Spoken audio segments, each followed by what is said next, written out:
for an all-white corporate establishment, there is always going to be some level of racial bias, so on and so forth. We as Black people, we've come to know that in the workplace. But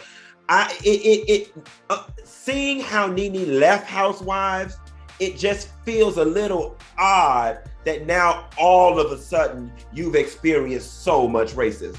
So I'm gonna coattail on that, Q. You know, they said that the same thing about us African American bankers who joined the lawsuit and actually won the $160 million.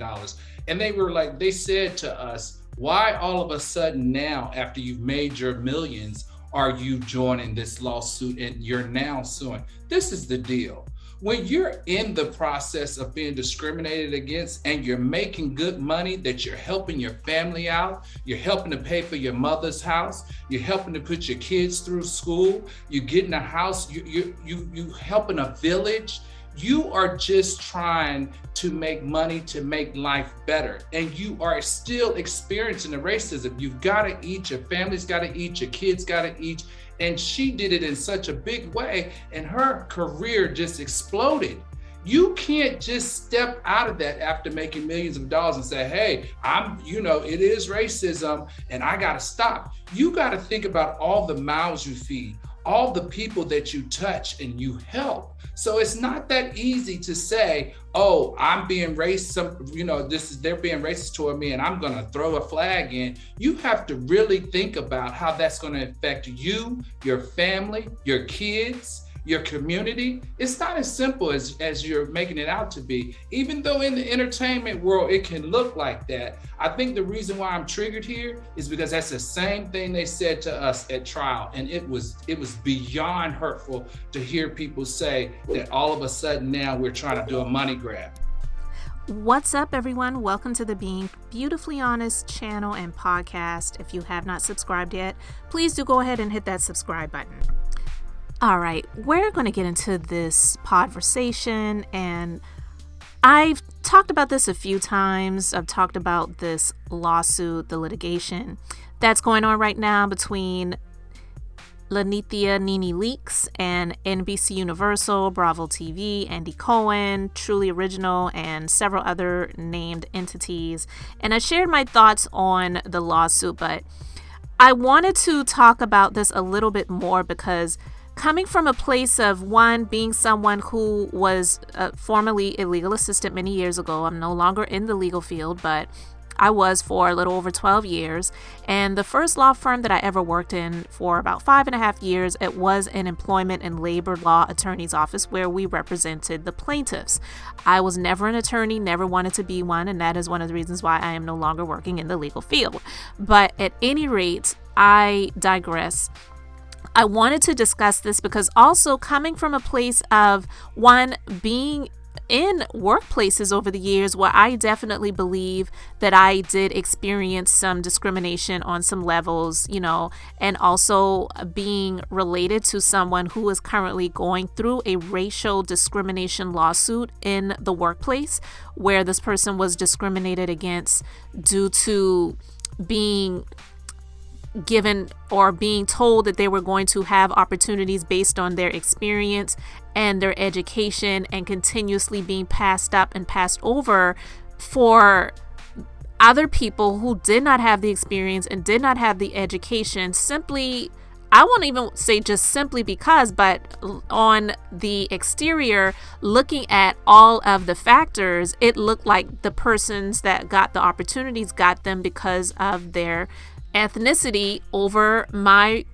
loved one's ethnicity, and it's not fair, and stuff like that happens all of the time. So like Q said in this segment of the TGIF show that comes on the Fox Soul network and on the Fox Soul YouTube channel, he said I believe that in most workplaces, there definitely is some sort of workplace discrimination that happens a lot. Does it make it okay? Absolutely not. Does it make it something that you should just deal with and settle for?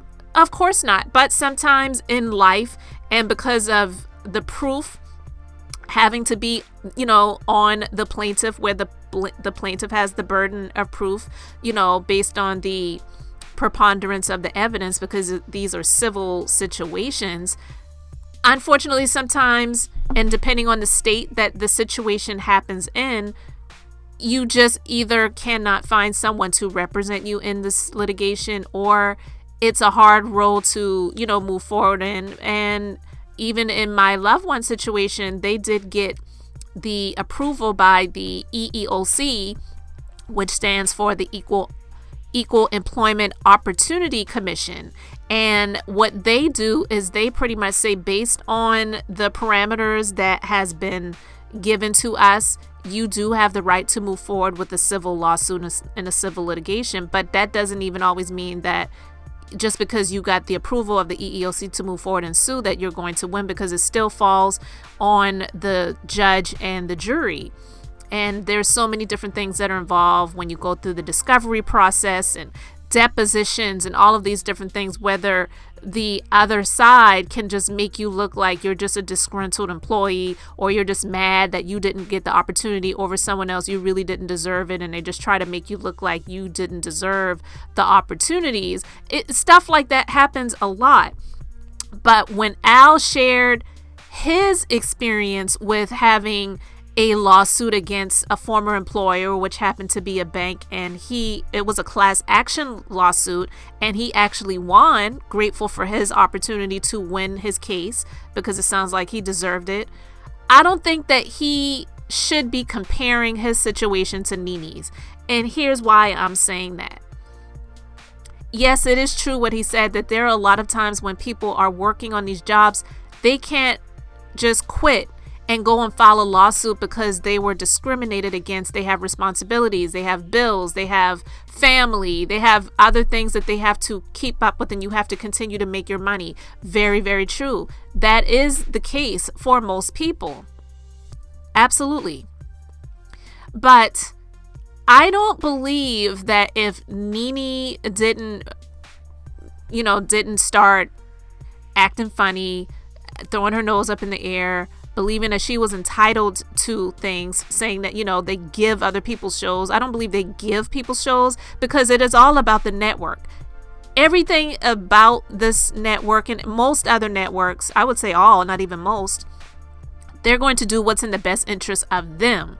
So if what is being presented to them, like Candy Burris said, she and her husband, they pitch ideas, they pitch shows all of the time. And sometimes the things are accepted and they work on it. Sometimes it's a hit, sometimes it's a miss. But they pitch opportunities, and if it wins, and then they all win. Period.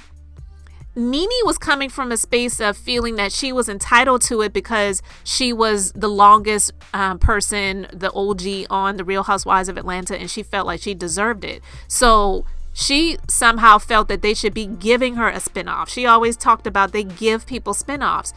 Kim Zolciak, I don't know if she pitched the show, but Kim Zolciak, as much as I don't really like her at all, especially couldn't stand her after what she did to her parents at her wedding to Croy. She threw them out of the reception because they wanted to use the bathroom in the house. I'll never forget that. She threw her entire family out, her mom, her dad, the aunt, and the uncle. Like, she threw them all out. It was just ridiculous, saying how they woke up her baby. It's just stupid. I don't know if Kim pitched her show, but Kim, as horrible as she sounded when she sang, she definitely was someone that would seek the opportunity. She sought the opportunity when it came to doing the songs with Candy. I don't believe that it was a storyline. She utilized the opportunity. Candy is in music. Candy writes music. Candy is a singer. I've wanted to sing. I made it known on the first season of the show. So on the second season, she got the opportunity to do that. And I believe that Nene was jealous of Kim from that second season because of those things. And even the falling out that they had in the first season when she said that Kim can't sing, which was true. We know that. But they had the falling out over that. She and Kim have had ups and downs for many years on this show that we have seen. So for her to file litigation saying that they continue to employ someone who was racist, I don't know if Al Reynolds was in cahoots or friends with anyone that discriminated against him on his job or did not give him opportunities that he pursued, I don't believe that it's the same thing. And Nene was, she was on the Watch What Happens Live show a lot with Andy Cohen, and she is one that loves the game of semantics, where she was calling for people to be fired. She was calling for people to be fired, but she may not have said the actual words herself. Andy Cohen, as messy as he is, yes, he is extremely messy, but he had made comments and asked, like, who do you think we should let go of? Who do you think, do you think anyone should not be on the show anymore? And she would in turn respond and make comments. If you felt that this network was so racist, then why would you do stuff like that? She implied that Cynthia wasn't bringing anything to the show, so she shouldn't be brought back. When he asked her about Phaedra and Portia, this was after the season where Phaedra and Portia made some comments about Candy, and then Portia accused Candy and her husband of trying to do some things with her. And then at the reunion, Portia tried to act like the victim and act like she didn't know what was going on, and said, well, Phaedra's the one that told me that, so you need to talk to her because Candy served me a cease and desist. And, and then there was all this big shock around, Phaedra said that? You said that? And so when Andy asked Nene about it on Watch What Happens Live, I don't remember the exact words that he used, but I remember specifically Nene said that she was talking about Phaedra and Portia. She called them freak and fraud because they were calling themselves frick and frack. So it was, a play on words. She called Phaedra the fraud and called Portia the freak. It was absolutely funny and hilarious. I laughed at it. I did laugh at it. It was funny. But she was implying that they should be let go. They should not be brought back. And so when Portia and Nene had a falling out, Portia said, you tried to get me fired. And Nene says, I never said you should be fired. I never said that you should be fired. Yeah, you may not have said the words, but that is what you implied. And we all know that. Nene loves to play the game of semantics where it's like, okay, you may not have said the actual words, but that is exactly what you meant. And we know it. Anyone that has sense and anyone that can hear knows exactly what you were talking about. So I just believe that some of the things that Nene is going through is karma. I do. I don't like it, but when we do things, when we plant, I've always talked about this, especially on my other channel. When you plant seeds in life, you're going to reap a harvest. You have to be careful about the seeds that you plant. And Nene, in terms of how she has treated other people, especially other people on the show, she has not been extremely nice to people, and she was never really nice to Candy from the first season. Sometimes in life, you see things in people and you sense things, and if you feel that it is a threat to you, there is some fear involved, because most anger comes from a place of fear. And I believed that Nene felt some fear when it came to I felt Nene had some fear when it came to Candy being a part of the show, because Candy was already famous before. Nene, in a sense, became or was made to be famous based on the show after a few seasons, not immediately, to be honest with you, but I felt like she felt having Candy on the show was going to steal a little bit of her shine. And so she challenged Candy in a lot of ways. And Candy was very just kind of calm and low key. And she was not boasting about, well, girl, I've been on the scene for years. I am famous. I don't need this show to be famous. I don't need this show to make money. Candy never came on the show speaking that way. She never did. So most regular people, when they're on,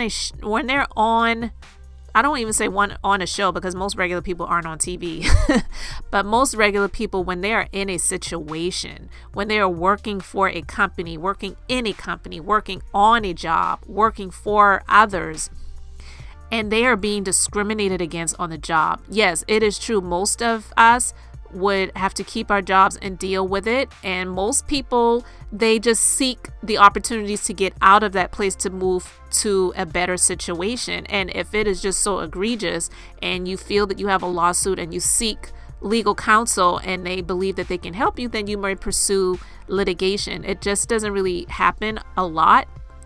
But when it does happen, you will have the other side that will ask those questions. Well, if it was so racist, if they discriminated against you so much, how is it that you stayed and continued to work there? That question will come up. And I told this to my loved one because when this person was coming up for a deposition, and I said, look, just be honest. If they ask you why you continue to work at the company, say, look, I needed the money and I was, I'm a regular person. I have bills. I have a family. I can't just quit the job without having something else to go to. I have to continue to work. Did I like what I was dealing with? Did I like being passed over for someone else to be over me and be my supervisor when I had way more experience, way more knowledge, was even told that this was going to be my position, and then they brought someone else in from without who did not have the knowledge, didn't have the experience, did not have my resume, all because I believe this person looked different from me. No, I didn't like it, but I could not quit immediately. That's being honest. And most juries are going to listen to that and relate and say, you know what, I get it because I've been there before, or I know someone else who has been there. But when it comes to Nene was extremely arrogant, and there would be times where she would say, I don't know if I'm coming back to the show. But she really didn't need it. And when things started drying up, she wasn't getting the opportunities like she was getting before. And then the pandemic happened and all of the different things that she had opportunities to do before, like Broadway and working, on these shows in Vegas and some, other opportunities that she had to host and all of those different things like that. It wasn't happening. So I honestly believe that it has a lot to do with her financial status right now. And so the things that she named in the lawsuit, which may be the case in a lot of ways. Again, I'm not saying that the network is not problematic. They definitely have some problematic people that they employ behind the scenes and on some of these shows. One of them, I don't watch it all. That's actually filmed in the city where I'm from. I'm not going to name the show, but it is on Bravo TV. It's been on for several seasons, and it's primarily just Caucasian people on the show. But anyway, I do agree with some of the things that Nene said in the lawsuit. So I'm not saying I disagree with everything that she's saying. What I am saying is that I just don't believe that it really directly correlated and related to her. So how did it actually affect you? I just believe that they got tired of dealing with her attitude and her ways. And they, she was the highest paid on the show. So it's also a cost-cutting measure. That happens in companies all the time. They will get rid of someone that they feel is just this one person that's making a lion's share of the revenue, and we can hire 2 or 3 other people in the place of that person, pay all 3 or 2 of them together less than we're paying this one person, and save money, because the networks were going through it as well. So I do believe that she has an uphill battle. I do believe also there's an opportunity for the attorneys that have been hired to represent her to get some sort of settlement in her favor, because they just don't really want to take this all the way to the end, because it costs a lot of money to litigate, especially when it comes to situations like this. It really does. So I'm not saying that she won't get anything. I'm just saying that when it comes to workplace discrimination and this lawsuit that Nene filed, I don't think that we can make her situation relate to the everyday employee situation that deals with workplace discrimination, whether it is on race, gender, sexual orientation, religion. I just don't believe that it is the same. I just don't. And I don't believe that most people who have been in positions where they have been discriminated against on jobs can really relate to her.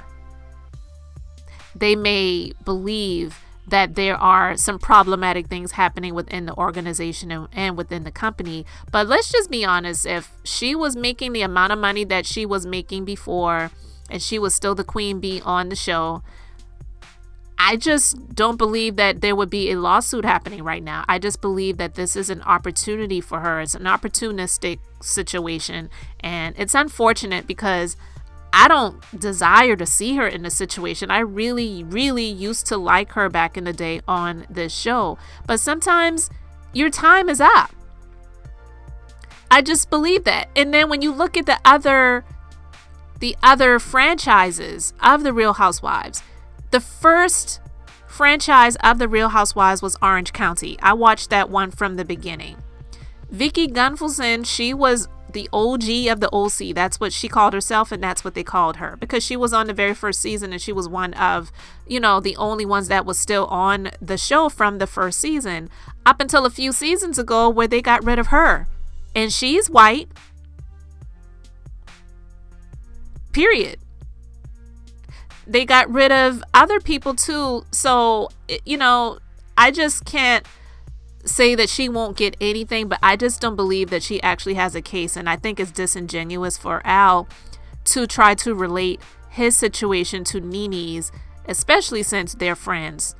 Be friends with whoever you want to be friends with. And he doesn't necessarily need to call her out on this situation either, because if that's your friend, you support her just to be there for her, and that's cool. But to try to relate what he went through to what she's going through now, I just don't think it's the same, and I really don't think it's fair, especially to those regular people like I know who are currently going through workplace racial discrimination lawsuits, when it is clear that what happened was racial discrimination, but you don't know how it's going to shake out in the end. And Nene had a lot of opportunities that a lot of other people don't get, but she really got to a place where she at some points felt like the show was beneath her. Other people who were on the show were beneath her. And then when she had to start eating humble pie and apologizing to other people because a lot of the other ladies didn't want to film with her, we have to think about that stuff too. It's not just the network. It's her. Not saying that Kim doesn't have some prejudices, and I'm not saying that she did deserve a show, because I don't believe she deserved a show either. But while it worked out for the network, it worked out for them. It was something that they capitalized off of, because Kim had a crazy life that they were able to showcase on TV, and for whatever reason, some people love to watch it. Now that show has been canceled since, so there's that. So I just believe that a lot of this with Nene is her feeling entitled, feeling that she deserved to have these opportunities simply because of who she is and how long she was on the show. But Kandi is a hustler, and she works hard, and she pitches herself, and that's why she has grown. And I just believe that Nene got mad about that. I just do. So you guys, you can let me know your thoughts about all of this, but I really just felt compelled to talk about this a little bit more, because when I heard that, I just felt that I really needed to speak on this. Thank you so much for liking, commenting, and subscribing.